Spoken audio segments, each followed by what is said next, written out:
Hey everybody, Ben Frederickson here with Stu Durando of the Post-Dispatch, and we're here to get folks caught up on the SLU basketball schedule. Stu, it's been the most anticipated thing in this area for quite some time. A lot of hype around the Billikens. They're receiving votes in the AP Top 25. They're just outside that preseason ranking.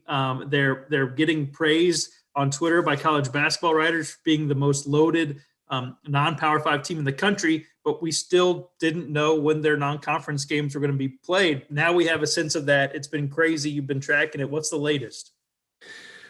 Well, they've been scheduled to be in this multi-team event in Nebraska for a long time. It's just, that after they left the Orlando tournament, and it's just been changing shape day by day, hour by hour, almost literally.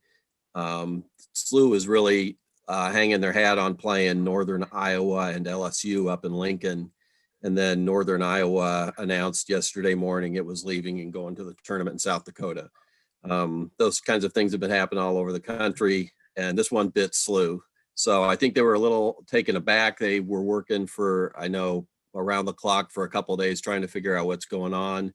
And then all of a sudden that tournament announced its matchups last night with SLU playing Nebraska on Thanksgiving Day and then playing LSU 2 days later.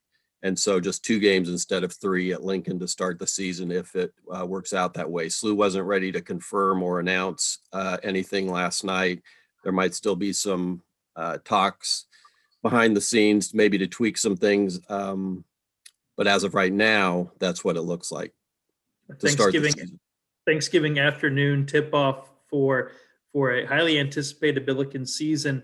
Stu, what's kind of the vibe around the team right now? I think a lot of teams are used to this schedule floating a little bit because of these COVID-related changes.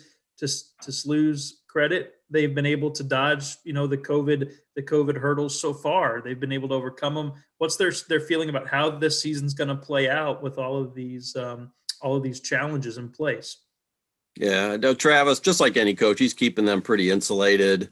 It's the team, and then go back to your dorm or apartment and don't talk to anyone or see anyone. So they're just kind of focused on preparing and not knowing who they're going to. Well, they thought they knew who they were going to play more or less, and things changed. And he let them know that before practice last night that things had changed in terms of the Northern Iowa thing. So they just want to play someone because they've been in the gym now, like everyone, practicing for 6 weeks, and they're ready to face someone. It's just the great unknown, I guess, that keeps them a little bit on the edge of their seats and not knowing when it'll happen. It's going to be an interesting college basketball season. Fingers crossed I'll add on the COVID.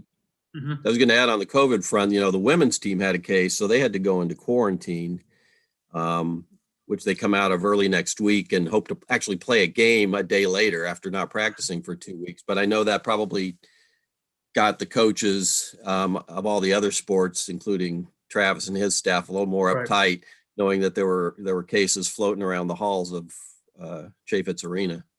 Yeah, and I think it's going to be something that changes things as we move forward here. Everybody involved wants it to be as representative of a season as possible, because there's, especially for SLU, because there's a chance that they could be an NCAA tournament team with a chance to make a run, but you got to get there first. And we'll have all that covered at stltoday.com and in the pages of the Post-Dispatch. You're planning on being in Nebraska for that first game. That's the first 2 games that SLU will play, and make sure to keep up with Stu for all of the SLU changes. And there will probably be some this college. There will definitely be changes.